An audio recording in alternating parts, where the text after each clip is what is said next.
So now we're out at our truck at E724. Like I said, we're here at Station 2. A lot of people ask about how we get dispatched to calls and how we know where to go.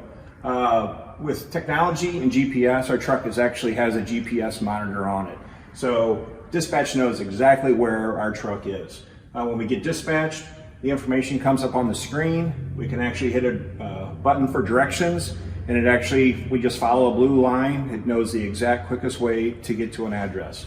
En route, the dispatcher is also talking to us through our headsets. People ask, why do we wear headsets? Kind of twofold. It helps with hearing protection because of the sirens and the horns and all that kind of stuff. So it also lets us communicate with the crew. Plus, dispatch is also giving us verbal, hey, the patient's this, the patient's that, and it lets us totally be ready. So when when we arrive on a call, we have a plan. We're communicating with the other crew members, and we're able to be very efficient once we arrive on site. Hey guys, my name is Nathan. I'm one of the new firefighters here at Colorado Fire District. Today we're going to show you just all of our turnout gear, the process of putting it on. So our turnout gear, we actually leave outside of our truck. So whenever we do get an emergency call, it's all ready to go so that we can get to your home in the fastest amount of time. I'm going to go ahead and start putting it on and just show you the process that we do before we get there. So typically when we get a call, we typically try to be out of the firehouse within a couple minutes. So the first thing Nate's putting on is his pants. So you can see we roll them down over our boots. We can deploy those right over our uniform, and suspenders on, and with our belt also. That's a rescue belt in case we have to do any sort of rescuing or self-rescuing. We can actually use that as a seat harness. Next thing you put on is this no-mix hood, sort of like what the race car drivers wear. It kind of protects our head and our hair and everything, our ears from any sort of heat, and our neck. Next thing you know, what we have is our coat. So he's put his coat on. You can see he's got his wristlets too that protect our arms from any sort of debris or coming down our sleeves. Got his helmet on. Okay, so he's pretty much ready to go. The SCBAs we actually have in our seats, so on the way to our call, we can actually throw those on. We'll have Nick go ahead and put that on now. So we actually have an MSA SCBA.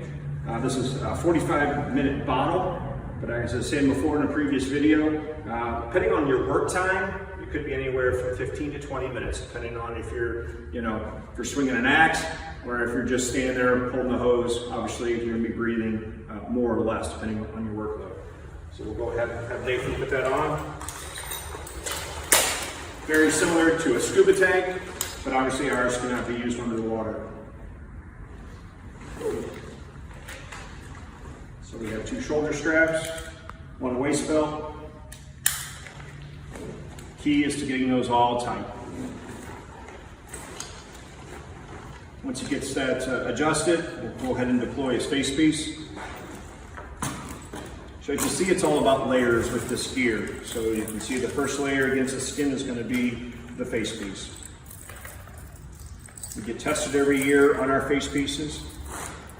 Make sure they fit properly. And then you see it bringing that no-mix hood up. Make sure we have no exposed skin. Once again, the helmet goes back on. Make sure we get our chin strap secure so our helmet doesn't fall off. He'll then turn his pack on. All those beeps lets us know that the unit is up and running. And his regulator then goes into his face piece. At this time, Nathan is actually breathing off the air that's in the bottle. We got a speaker in our gear so they can hear us while we're in the fire.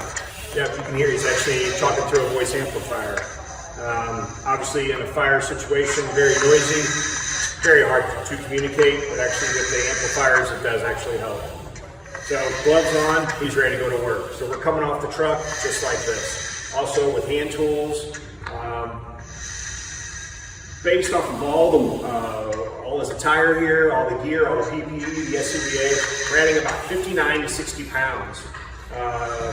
So that's a lot of weight. So, and yeah, typical way we get off the truck to work on working fires.